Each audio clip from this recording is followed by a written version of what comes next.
আমি নপাড়া থানার শান্তি কমিটির সম্পাদক সমীর কুমার চক্রবর্তী। 1996 সাল থেকে আজ অবধি যে প্রোগ্রাম হচ্ছে, আমি 1996 সালে সুবীর চ্যাটার্জির আমলে আমি সেক্রেটারি ছিলাম।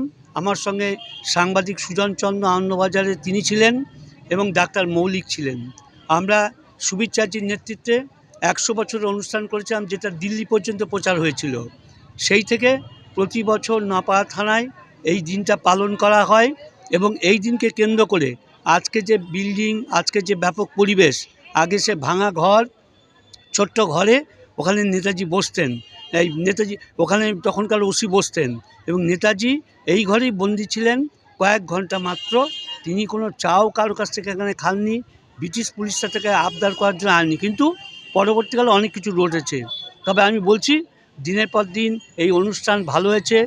এবছর তো বিশেষভাবে যে জাঁকজমক, এলাকার স্কুলগুলো যেভাবে অংশ করেছে, আমি আনন্দিত যে নপাড়া থানার নেতাজিকে ভোলেনি।